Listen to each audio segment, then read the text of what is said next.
Hello good morning friends, welcome back to my channel mice creations में मैं लता आप लोगों का ढेर सारा स्वागत करती हूँ।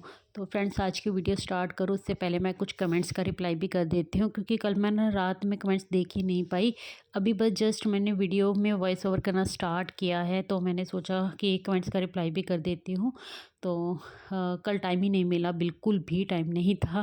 और रात में जिस वक्त मैं कमेंट का रिप्लाई कर देती हूँ ना, उस टाइम पे कुछ और काम करने बैठ गई थी, वो मैं अभी थोड़ी देर बाद आपको बताती हूँ। पहले कमेंट्स का रिप्लाई करते हैं। सबसे पहले मेरी परसों की जो वीडियो थी उसके ऊपर सारे कमेंट्स का रिप्लाई मैंने कर दिया था, एक दो कमेंट्स बाद में आए हैं। और एक रीटा शर्मा जी का कमेंट है जो पहले से ही मेरी वीडियोस देखती हैं, और उन्होंने भी जो स्पेशली वीडियो बनवाई थी तो उसके ऊपर कमेंट नहीं आया था अभी तक, तो उन्होंने काफ़ी सारी डिटेल के साथ ही कमेंट लिखा है कि क्या क्या रीज़न्स थे। कोई बात नहीं रीटा जी, मैं जानती हूँ कि रीज़न्स हो सकते हैं, और जब हम घर पे कोई भी परेशानी आती है ना, और ख़ासकर जब कोई बीमार होता है या फिर कोई हॉस्पिटल में हो, तो फिर एक जो लेडीज़ की ज़िंदगी है ना, वो सबसे ज़्यादा बिज़ी और ऐसी हो जाती है ना कि उसी को सब कुछ हैंडल करना पड़ता है, उसी को सब कुछ सँभालना पड़ता है। तो मैं बहुत अच्छे से समझती हूँ, मैं खुद कमेंट्स का रिप्लाई क्यों नहीं कर पाई कल, यही रीज़न था कि मेरे हस्बैंड की भी अचानक से तबीयत ख़राब हो गई, तो वो हाफ डे लेकर ही ना घर पर आ गए, उनका बीपी हाई हो रखा था। तो ये सब चीज़ें हैं ना हमारी लाइफ में चलती रहती हैं। आप वीडियो नहीं देख पाई टाइम पे, उसके बहुत सारे रीज़न्स आपने बताए हैं। मैं डिटेल कर करके एक एक इस वीडियो में तो नहीं बताऊंगी, बट मैंने आपका पूरा का पूरा कमेंट है जो रीड किया है। तो मैं भी प्रेयर करूंगी भगवान से कि जल्दी से जल्दी आपके बेटे की तबीयत भी ठीक हो जाए, और बाकी सारी चीज़ें भी हैं आपकी लाइफ में नॉर्मल हो जाए। कोई बात नहीं है, हमारी लाइफ का हिस्सा है, ये सब चलता रहता है। और आप घबराए नहीं, हाँ, महादेव जल्दी से जल्दी सब कुछ अच्छा कर देंगे। सारी वीडियोस आपने अब देखी हैं जनवरी की मेरी, उसके लिए भी थैंक यू सो मच। बस इस तरीके से ही कनेक्टेड रहिए हमेशा, ज़रूरी नहीं है आप टाइम पर ही वीडियो देखें, लेकिन जब भी टाइम मिले ना, तो अगर आप पसंद करते हैं मेरी वीडियोस देख, ज़रूर से आप देखा कीजिए। और जब देख लेते हो ना, उसके बाद बस एक रिप्लाई हल्का सा, चाहे वो दिल ही क्यों ना हो आपका, वो हार्ट भेज दिया करो और थम्स अप भेज दिया करो, ताकि मुझे पता चल जाए कि जो मेरे रेगुलर व्यूवर्स हैं ना वो वीडियोस देख रहे हैं। इससे मुझे मोटिवेशन मिलता है वीडियो बनाने का। जैसे कि अभी आपको पता है मैं आगे एक हफ्ता तो बिज़ी रहूँगी ना, तो अगर मेरे पास मोटिवेशन होगा कि कोई वीडियो देखने वाला है, तो फिर मेरा मन भी करेगा मैं वीडियो डालूँ और बनाऊँ भी, है ना। अगर मुझे पता होगा कि कोई ख़ास इंटरेस्ट लेने वाला है ही नहीं, कोई वीडियो देखेगा ही नहीं, तो फिर मैं मुझसे वो एफ़र्ट्स लिए नहीं जाएँगे, है ना। यही सब रीज़न्स होते हैं बस। बट मुझे पता है आप लोग मेरे सच्चे फ्रेंड्स हैं, जो भी मुझे आके कमेंट करते हैं वो सब मेरे सच्चे फ्रेंड्स हैं। और बस इस तरीके से हमेशा सच्चाई के साथ मेरे साथ खड़े रहना और इसी तरीके से सपोर्ट करते रहना। Thank you so much. इसी वीडियो में एक और कमेंट है साहिब प्रीत जी का कि दीदी आपकी वीडियोस बहुत ही मोटिवेशनल होती हैं। थैंक यू सो मच कि आपको मेरी वीडियोस अच्छी लगती हैं, और अच्छी लगती है ना तो प्लीज़ से थम्स अप देकर मुझे हमेशा मोटिवेट करने की कोशिश किया करो आप लोग, है ना। चलो कल की वीडियो के भी फटाफट से रिप्लाई कर देती हूँ। तो कल की वीडियो पे सबसे पहला कमेंट है सुप्रिया त्यागी जी का कि बहुत अच्छी है वीडियो, है ना, उसके लिए थैंक यू आपका। और ज्योति जी, आपने भर भर के कमेंट कर रखे हैं, थैंक यू सो मच। आपके साथ मैं सच में, मुझे ना बहुत अच्छी वाइब आती है, और एक कनेक्शन फील होता है ना। पहले हम सोचा करते थे ना कि कनेक्शन सिर्फ हमारे जो लोग ज़िंदगी में आते हैं जाते हैं उससे कोई ना कोई हमारा कनेक्शन होता है, लेकिन सोचिए कि आज का टाइम क्या आ गया है। ये युग ऐसा युग है जहाँ सोशल मीडिया के थ्रू भी हम एक दूसरे के साथ कनेक्शन फील कर सकते हैं। इससे ज़्यादा तरक्की क्या ही हो सकती है ना। मतलब क्या है ये सब चीज़ें कि हम एक दूसरे को जानते नहीं हैं, एक दूसरे की लाइफ का पता नहीं है, कौन कहाँ से है, कुछ नहीं पता, लेकिन इसके बावजूद भी अगर हमें एक दूसरे की बातें पसंद आती हैं, एक दूसरे के साथ जुड़ाव फील होता है, कनेक्शन फील होता है ना, तो हमारा कोई ना कोई रिश्ता किसी न किसी जन्मों में ज़रूर से रहा होगा।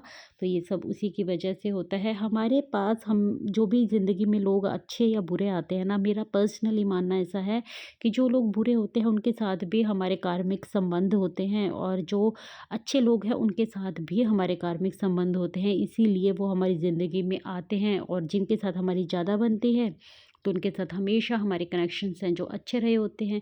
जिनके साथ हमारी नहीं बन पाती है ना, तो उनके साथ भी पुराने कर्मों का ही संबंध होता है है ना। तो ज्योति जी ये बोलती हैं कि मैं रोज़ अफ़र्मेशंस करती हूँ, ओम शांति सेंटर आती हूँ, वहाँ भी बताते हैं ये बातें। क्या है ना कि मैं भी जब सच बताऊँ तो ना, मैं जब बहुत ज़्यादा डीमोटिवेट हो रखी थी ना, जब मैं मतलब कुछ चीज़ों से बहुत परेशान थी, तब मैं भी बीके शिवानी जी के ही सबसे पहले अगर मैं लगाऊँ ना, जिनकी बातों ने मुझे हिट करना शुरू किया, वो बीके शिवानी जी की ही वीडियो थी। मैं कोई सेंटर तो नहीं जाती हूँ और बहुत सारी, बट मैंने उनकी वीडियोज़ देखी हैं, उनकी बातों को अप्लाई भी किया है। और भी लोगों की मैंने मोटिवेशंस वीडियोज़ देखी हैं और हमेशा देखती रहती हूँ, सुनती रहती हूँ। अच्छे-अच्छे विचार हमेशा ही हमें सुनने चाहिए हैं, है ना? क्योंकि अगर हम विचारों को सुनते रहेंगे ना, तो ही हम अपनी ज़िंदगी में अप्लाई कर पाएँगे। अगर हम पॉज़िटिविटी के साथ ही ज़िंदगी में रहते हैं ना, मतलब हमारे आस-पास लोग भी ऐसे हैं, हम बातें भी ऐसी ही सुनना पसंद करते हैं, तो वो ही हमारे अंदर आते हैं, है ना? नेगेटिव चीज़ें रखेंगे, नेगेटिव लोग रखेंगे, नेगेटिव विचार रखेंगे, तो वही नेगेटिविटी हमारे अंदर भी घर करने लगती है। इसी तरीके से पॉज़िटिविटी है ना? तो पॉज़िटिव चीज़ें ही अपने आस-पास रखिए, पॉज़िटिव लोगों को रखिए, पॉज़िटिव अफ़र्मेशंस हैं जो लेते रहिए, तो इस तरीके से हमारी ज़िंदगी है अपने आप ही सुधरती जाती है। हमें मतलब बहुत ज़्यादा एफ़र्ट लगाने की ज़रूरत नहीं होती है, सिर्फ़ नाम जप करो और पॉज़िटिव थिंकिंग रखो, बस इतना ही काफ़ी होता है। और आपने ज्योति जी ये भी बताया कि लेकिन आज मेरा अलार्म 4:30 बज गए ज़ोर से, तो मेरी बड़ी लड़की गुस्सा हो रही थी। अम, यस, मैं सच बताऊँ ना, बहुत तेज़ से अलार्म अगर मेरा खुद का भी बज जाए ना, तो मुझे भी बहुत ज़्यादा गुस्सा आता है, क्योंकि सुबह-सुबह ना एक शांत माहौल होता है, हम सपनों की दुनिया में खोए हुए होते हैं और एकदम से जब अलार्म तेज़ आवाज़ में बज जाए ना, तो सच में गुस्सा तो आ ही जाता है। और मैं आजकल ना देखो, आप यकीन मानोगे, नाम जप की ताकत का एक और एग्जाम्पल मैं आप लोगों को बताती हूँ। पर्सनल है मेरा, बट आप लोगों के साथ शेयर कर रही हूँ क्योंकि आप सब मेरे फ्रेंड हो, है ना। तो मेरे हस्बैंड है ना, मैंने आपको बताया कि बिल्कुल नास्तिक हैं, नहीं मानते हैं भगवान को, है ना।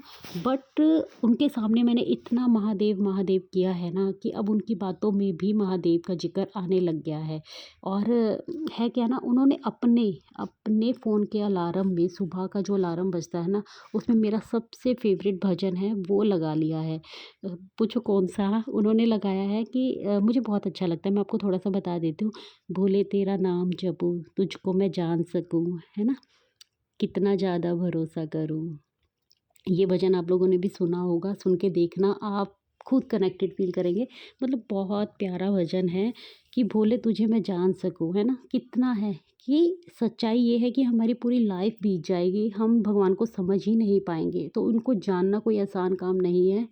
तो बस वही शक्ति दे सकते हैं, अगर उनको पसंद आएँगे ना आप, तभी वो आपको अपना भक्त बनाएँगे, आपको चुनेंगे। हम नहीं उनको चुनते हैं, वो हमें चुनते हैं। तो मेरा यही है बिलीव उनके ऊपर।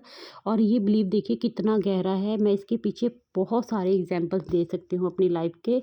बट आप ये एग्ज़ाम्पल सुनिए जो मैं अभी का आपको मतलब प्रेज़ेंट का दे रही हूँ।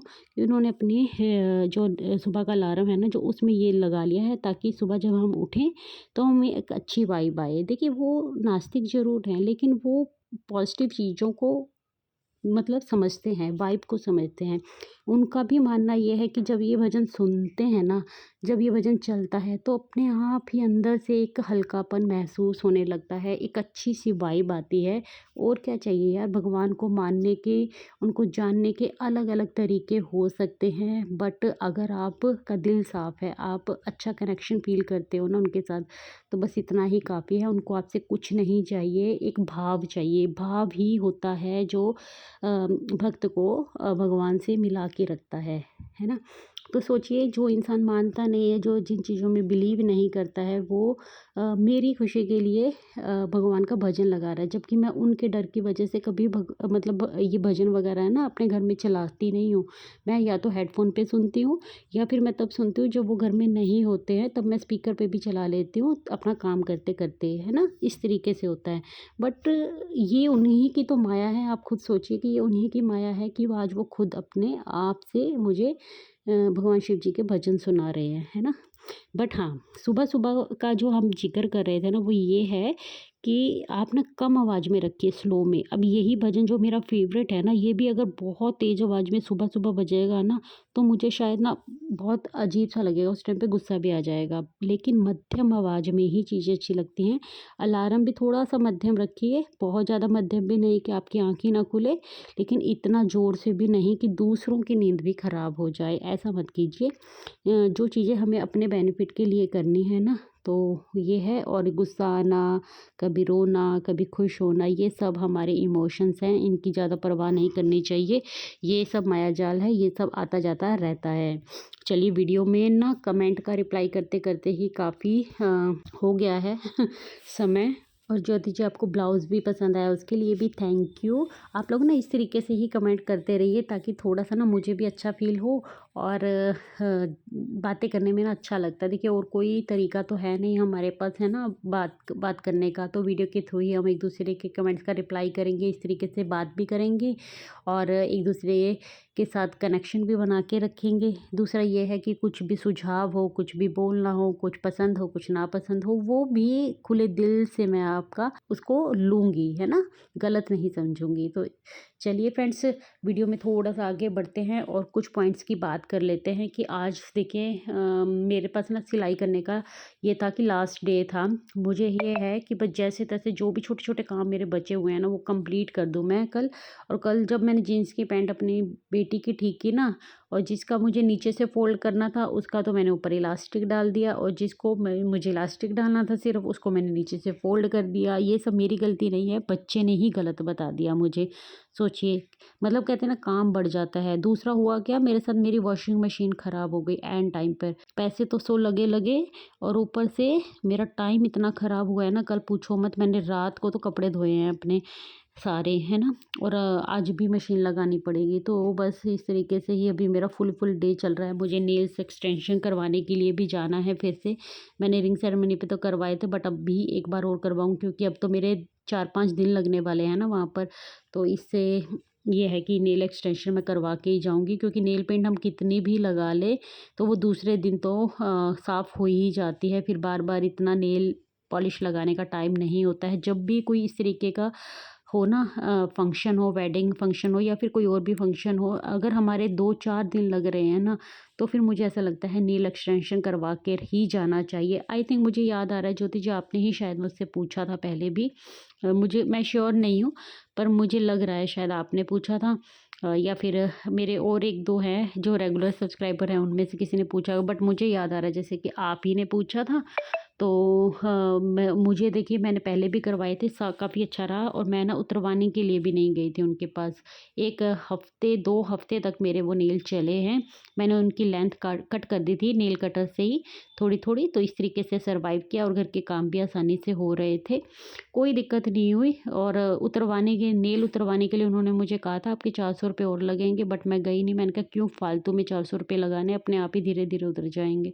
बट मैंने नेल्स को उतारने में ना जल्दबाजी नहीं की है। जल्दबाजी नहीं करनी होती है, जब अपनी मर्ज़ी से वो ढीले पड़ जाए ना, तभी उनको उतारना चाहिए। बाकी और भी कोई डिटेल चाहिए होगी ना, तो जब मैं नेल एक्सटेंशन करवा के आऊँगी, आप ज़रूर से कमेंट सेक्शन में पूछना। मैं आपको मतलब सही तरीके से गाइड कर सकती हूँ, क्योंकि मैं अब दूसरी बार नेल एक्सटेंशन है जो करवाने जा रही हूँ। फ्रेंड्स, काम करने से ना हमें कॉन्फिडेंस आता है। ये मेरे ग्रीन कलर का लहंगा है ना, ये मैंने एक फ़ंक्शन के लिए बनवाया था किसी से बाहर। जब मैं स्टिचिंग नहीं करती थी बाहर की, सूट वगैरह तो अपने सिल लेती थी, बट लहंगा वगैरह सिलने में मुझे डर लगता था, तो इसलिए फिर मैंने ये बाहर से सिलवाया था। अब ये मेरी बेटी मेहंदी के फंक्शन में पहनेगी, मैं इसको नहीं पहनने वाली। मेरे पास एक और दूसरी ड्रेस भी है, मैं वो पहनूँगी। और ये क्रीम कलर की आप देख रहे हो ना, ये ड्रेस भी मैंने अपने बेटी के लिए ली थी, बट जब मैंने पहन के देखा तो ये मेरे एकदम फिट आ रही थी। तो मैं पहले सोच रही थी मैं खुद ही पहनूं, लेकिन बेटी को भी अच्छी पसंद आ रही थी, तो फिर मैंने उसी को दे दिया। मैंने कहा चल कोई बात नहीं, बट हाँ ये है कि उसकी लूज़ है, तो मुझे अब इसको भी अल्टर करना पड़ रहा है। इसकी फ़िटिंग कर रही हूँ मैं यहाँ पर। तो इस तरीके से चल रहे हैं, बस दिन की अपने काम ही ख़त्म कर पा रही हूँ जैसे तैसे। और फ़ोन कॉल्स भी होते हैं। मैंने बताया था ना कि मैं कमेंट का रिप्लाई क्यों नहीं कर पाई रात में। रात में मेरी सिस्टर का फ़ोन आ गया, और क्योंकि उसको तो फ्राइडे को ही निकलना है घर के लिए, मुझे सैटरडे को निकलना है, उसको फ्राइडे को निकलना है। तो फिर जब वो फ्राइडे को निकलेगी तो बस लास्ट फाइनल मुझसे पूछ रही थी पैकिंग करते करते कि मैं कौन सा सेट रख दूँ, कौन सी ड्रेस के साथ हम कौन सा क्या पहनने वाला है। देखिए सिस्टर के साथ ना एक अलग ही कनेक्शन होता है। मुझे ऐसा लगता है एक सिस्टर एक फ्रेंड है ना, इनका कनेक्शन ना प्यार के बेस पे ही टिका रहता है। ज़रूरी नहीं है कि इनके विचार हर एक चीज़ इनके आपस में मैच खाए, लेकिन इनका प्यार, इनके एक दूसरे के प्रति फीलिंग इतनी गहरी होती है ना कि इनके चाहे विचार ना भी मिल पाएँ तो भी अपना ये रिश्ता हमेशा प्यारा बना के रखती हैं, इसी में विश्वास रखती हैं। और ये जो काम होता है ना ये दोनों तरफ से ही होता है। बहन का रिश्ता भी ऐसा ही होता है, चाहे कितनी भी लड़ाइयाँ हो जाए, कितना भी कुछ हो जाए, लेकिन उसके बावजूद भी हम उनसे ना कभी इस तरीके से नफ़रत नहीं करते, मतलब हमारा कभी दिल मैला नहीं होता उनके लिए। क्यों रिश्ता, दोस्ती का रिश्ता हम अपनी मर्ज़ी से अपने जैसे लोगों को ही चुनते हैं जिनसे हमारी वाइब मैच करती है, तो उसमें भी यही सब चीज़ें होती हैं। इसलिए मैं तो एक ही चीज़ में बिलीव करती हूँ कि चाहे बेशक आप कम फ्रेंड बनाओ और कोई नहीं है ना अगर आपके पास, तो कोई फ्रेंड मत बनाओ। कोई ज़रूरत ही नहीं है अपने आस-पास किसी को फ्रेंड बनाने की, है ना? विश्वास के ऊपर ही ये रिश्ता टिकता है। अगर सच्चे लॉयल दोस्त अगर आपकी ज़िंदगी में है ना, तो आपकी ज़िंदगी काफ़ी ईज़ी और आसान होती है, क्योंकि आप अपनी कुछ चीज़ें, कुछ फीलिंग उनके साथ शेयर कर सकते हो। लेकिन अगर नहीं है ना, तो फिर अपने परमात्मा को अपना दोस्त बना लो, और फिर हम जैसे लोग तो हैं ही सोशल मीडिया पे, है ना? आई होप मेरी आज की कोई ना कोई बात तो आपको पसंद आई होगी। उसी एक बात के लिए ही आप प्लीज़ इस चैनल को सब्सक्राइब कर लीजिएगा, वीडियो को लाइक कर दीजिएगा और कमेंट करके बताइएगा मुझे कि आज की वीडियो आप लोगों को कैसी लगी। मैं मिलती हूँ कल एक न्यू वीडियो के साथ, तब तक के लिए take care friends, bye bye, thanks for watching guys.